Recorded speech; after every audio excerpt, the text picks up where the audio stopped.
നമസ്കാരം സുഹൃത്തുക്കളെ. ഉദയ്പൂർ ഫയൽസ് എന്ന സിനിമ, സി സദാനന്ദൻ മാസ്റ്ററുടെ രാജ്യസഭാംഗത്വം, ഇത് രണ്ടും ചില വിഭാഗങ്ങളെ വല്ലാതെ വിറളി പിടിപ്പിക്കുന്നുണ്ട്, പരിഭ്രാന്തരാക്കുന്നുണ്ട്. എന്തുകൊണ്ടാണ് അവർ ആ സിനിമ തടയാൻ ശ്രമിക്കുന്നത്? എന്തുകൊണ്ടാണ് ചിലർ സി സദാനന്ദൻ മാസ്റ്ററെ കരിവാരി തേക്കാൻ ശ്രമിക്കുന്നത്? ഇത് രണ്ടും യാഥാർത്ഥ്യങ്ങളാണ് എന്നുള്ളത് കൊണ്ടാണ്. ആ യാഥാർത്ഥ്യങ്ങൾ അവരെ വല്ലാതെ പൊള്ളിക്കുന്നുണ്ട് എന്നുള്ളത് കൊണ്ടാണ്. ഉദയ്പൂർ ഫയൽസ് എന്ന സിനിമ പറയുന്നത് കനയ്യലാൽ എന്ന തയ്യൽക്കാരന്റെ കൊലപാതകത്തെ പറ്റിയുള്ള കഥയാണ്. ആരാണ് ഈ കനയ്യലാൽ? കനയ്യലാൽ നൂപുർ ശർമ്മ എന്ന് പറയുന്ന BJP മുൻ വക്താവിന്റെ ഒരു പരാമർശത്തെ പിന്തുണച്ചുകൊണ്ട് സാമൂഹ്യ മാധ്യമങ്ങളിൽ പോസ്റ്റ് ഇട്ടു എന്ന പേരിൽ മതനിന്ദാ കുറ്റം ആരോപിക്കപ്പെട്ട് കൊല്ലപ്പെട്ട ഒരു തയ്യൽക്കാരനാണ് കനയ്യലാൽ. ഈ കനയ്യലാലിന്റെ കടയിലേക്ക് രണ്ടുപേർ, ഒരു പ്രത്യേക മതത്തിൽപ്പെട്ട രണ്ടുപേർ അവരുടെ വസ്ത്രം തയ്ക്കാൻ എന്ന ഭാവേന ചെല്ലുകയും ഈ കനയ്യലാലിനെ പിടിച്ചുവെച്ച് കത്തി കൊണ്ട് ശരീരത്തിലും തലയിലും മാരകമായി മുറിവേൽപ്പിച്ച് വളരെ ക്രൂരമായി കൊല്ലുകയായിരുന്നു. ആ കഥയാണ്, ആ യാഥാർത്ഥ്യത്തിന്റെ കഥയാണ് സിനിമയായി വരുന്നത്. ഈ ദൃശ്യങ്ങൾ ഈ പ്രതികൾ തന്നെ പകർത്തിയെടുത്ത് സോഷ്യൽ മീഡിയയിൽ ഇട്ടിട്ടുണ്ട്. അതെല്ലാവരും കണ്ടിട്ടുണ്ട്. ദൃശ്യമാധ്യമങ്ങളിൽ ഈ വാർത്ത കണ്ടിട്ടുണ്ട്, അല്ലാതെ പത്രമാധ്യമങ്ങളിൽ വായിച്ചിട്ടുണ്ട്. തെളിവുകളുണ്ട്. ഈ പ്രതികൾ തന്നെ പ്രചരിപ്പിച്ചതാണ്. പിന്നെന്തിനാണ് പൊള്ളുന്നത്? പിന്നെ ഇപ്പോൾ ആ ദൃശ്യങ്ങളില്ലാത്ത ഒരു വിദ്വേഷം എങ്ങനെയാണ് സിനിമയിൽ വരിക? ആ സിനിമ വിദ്വേഷം പടർത്തുന്നു എന്നാണ് ആ വക്കീലായ കപിൽ സിബൽ വാദിച്ചിരിക്കുന്നത്. അങ്ങനെ അവർ ആ സിനിമയ്ക്ക് സ്റ്റേ വാങ്ങിച്ചിരിക്കുന്നു. ഒരു യാഥാർത്ഥ്യം എന്തുകൊണ്ടാണ് ഇവരെ ഇത്രയേറെ പൊള്ളിക്കുന്നത്? ഈ കനയ്യലാലിനെ കൊന്നത് സത്യമല്ലേ? എന്തിന്റെ പേരിലാണ് കൊന്നത് എന്നുള്ളത് സത്യമല്ലേ? ഈ നൂപുർ ശർമ്മ എന്താണ് പറഞ്ഞത്? യാഥാർത്ഥ്യത്തിൽ ഒരു ദേശീയ മാധ്യമത്തിലെ ഡിബേറ്റിൽ, ഗ്യാൻവാബിയുമായി ബന്ധപ്പെട്ട കേസിനെ പറ്റിയുള്ള ആ ഡിബേറ്റിൽ ശിവലിംഗത്തെ പരാമർശിച്ച് വളരെയേറെ ഹീനമായ ചില പരാമർശങ്ങൾ എതിർ പാനലിസ്റ്റ് പറഞ്ഞപ്പോൾ ഈ നൂപുർ ശർമ്മ എന്ന മുൻ BJP വക്താവ് പറയുന്നുണ്ട്, എന്നെ കൊണ്ട് ചില കാര്യങ്ങൾ പറയിപ്പിക്കരുത്. നിങ്ങളുടെ ഗ്രന്ഥത്തിലുള്ള യാഥാർത്ഥ്യമായ ചില കാര്യങ്ങൾ ഞാൻ പറഞ്ഞാൽ നിങ്ങൾക്ക് രുചിക്കില്ല, അത് കൈപ്പേറിയതായിരിക്കും എന്നിവർ മുന്നറിയിപ്പ് കൊടുക്കുന്നുണ്ട്. പക്ഷെ പ്രകോപിപ്പിച്ച് നൂപുർ ശർമ്മയെ കൊണ്ട് ആ കാര്യങ്ങൾ, ആ പരാമർശങ്ങൾ നടത്തിക്കുകയും അതിനു മുൻപോ പിൻപോ ആ പ്രകോപിപ്പിക്കുന്ന ആ ഡയലോഗ്സ് ഒന്നും കാണിക്കാതെ ഈ നൂപുർ ശർമ്മ പറഞ്ഞ കാര്യങ്ങൾ മാത്രം കട്ട് ചെയ്തെടുത്ത് പ്രചരിപ്പിക്കുകയും ചെയ്തു. അങ്ങനെ ഇവർ മതനിന്ദ നടത്തി, വിദ്വേഷ പരാമർശം നടത്തി എന്ന് പറഞ്ഞുകൊണ്ട് ആ കട്ട് ചെയ്തെടുത്ത ദൃശ്യങ്ങൾ പ്രചരിപ്പിച്ചതിന് ശേഷം ഈ നൂപുർ ശർമ്മയ്ക്ക് വധഭീഷണി ഉണ്ടാവുകയും കുടുംബാംഗങ്ങൾക്കൊക്കെയും ഭീഷണി ഉണ്ടാവുകയും ഒക്കെ ചെയ്തു. അങ്ങനെ ഈ നൂപുർ ശർമ്മ എന്ന മുൻ വക്താവ് ഇപ്പോൾ വക്താവ് സ്ഥാനത്തില്ല. അവർ നമ്മുടെ സാമൂഹ്യമായ മേഖലയിൽ ഇപ്പോൾ കാണപ്പെടുന്നതേ ഇല്ല. ഇപ്പോൾ രാഷ്ട്രീയ മേഖലയിൽ കാണപ്പെടുന്നില്ല. അവർ എവിടെയോ ജീവിച്ചിരിക്കുന്നുണ്ടാവും. കാരണം ജീവനിൽ പേടിയുണ്ടാവുമല്ലോ. കനയ്യലാൽ കൊല്ലപ്പെട്ട വാർത്ത അവർ അറിഞ്ഞിട്ടുണ്ടാവുമല്ലോ. അതുപോലെ ജോസഫ് മാഷിന്റെ കൈവെട്ടിയത് എല്ലാവരും അറിഞ്ഞതാണല്ലോ. ജോസഫ് മാഷിന്റെ ഭാര്യ സലോമി ഗതികെട്ട് ആത്മഹത്യ ചെയ്തത് എല്ലാവരുടെ കൺമുമ്പിലും ഉണ്ടല്ലോ. അപ്പോ ഒരു മതത്തിന്റെ പേര് പറഞ്ഞാൽ, ഒരു മതത്തിലെ ആരുടെയെങ്കിലും പേര് പറഞ്ഞാൽ വധശിക്ഷ നടപ്പാക്കും എന്നുള്ള ഒരു ഡെമോക്രസിന്റെ വാൾ നമ്മുടെ ജനാധിപത്യത്തിന്റെ മുകളിൽ തൂങ്ങി നിൽക്കുന്നു എന്നുള്ള വാസ്തവം സിനിമയിൽ കാണിക്കുമ്പോൾ എന്തിനാണ് പൊള്ളുന്നത്? ഇവിടെ കേരള ഫയൽസ് എന്ന് പറഞ്ഞ ഒരു സിനിമ വന്നു. അതിൽ യാഥാർത്ഥ്യങ്ങളല്ല, അതിൽ 3000 പെൺകുട്ടികളെ മതം മാറ്റുന്നു, ലവ് ജിഹാദ് നടത്തുന്നു എന്ന് പറഞ്ഞു. അത് യാഥാർത്ഥ്യമല്ല എന്ന് പറഞ്ഞുകൊണ്ട് ഒരുപാട് വിവാദമുണ്ടാക്കി തടയാൻ ശ്രമിച്ചു. വെറും 3 പെൺകുട്ടികളെ മാത്രമേ മതം മാറ്റിയിട്ടുള്ളൂ എന്ന് പറഞ്ഞുകൊണ്ട്. ശരി, 3 എങ്കിൽ 3, അത് ലവ് ജിഹാദ് അല്ലേ എന്നുള്ളതായിരുന്നു ചോദ്യം.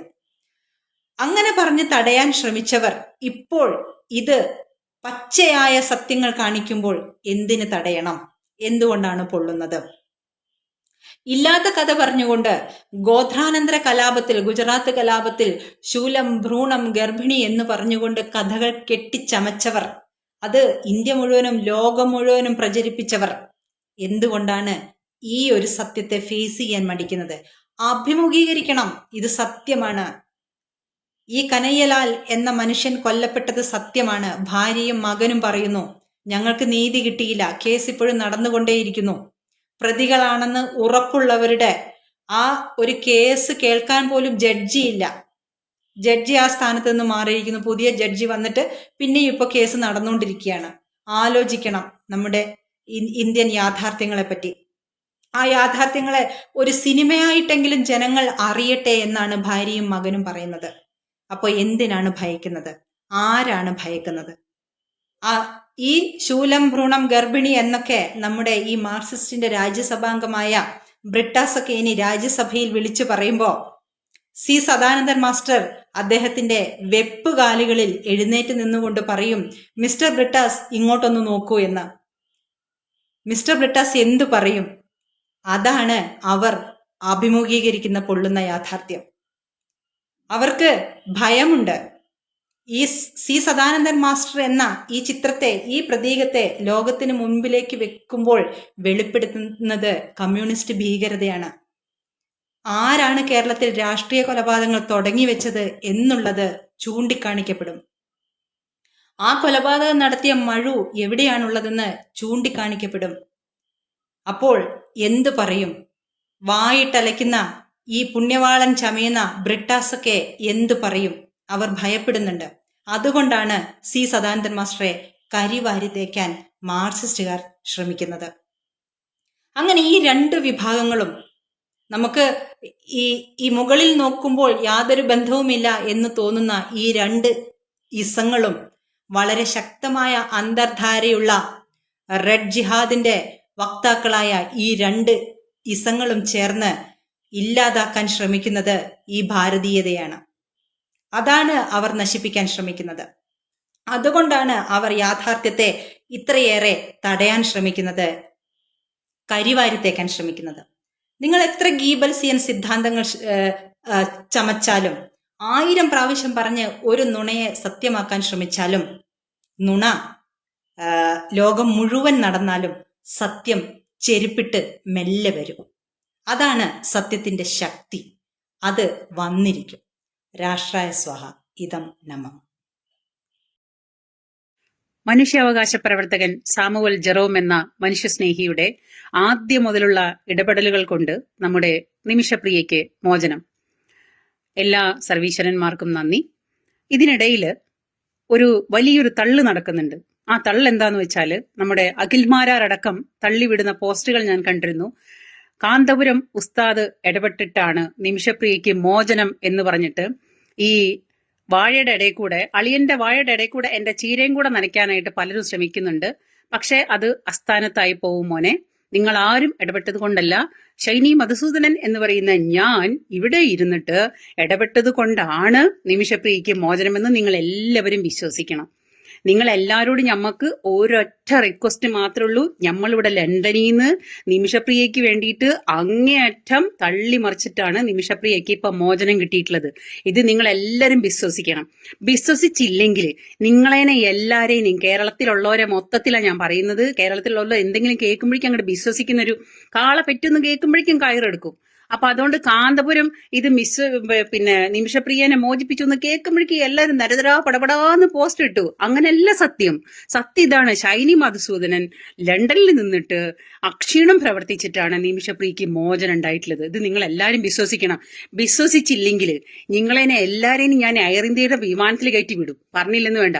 പിന്നെ അവസാനം ഷൈനി എന്താ പറയാതിരുന്നേ, നമ്മളോടൊരു വാക്ക് പറയാതിരുന്നില്ലെന്നൊക്കെ നിങ്ങൾ ചോദിക്കാതിരിക്കാനാ നമ്മൾ ആദ്യമേ തന്നെ പറയുന്നേ.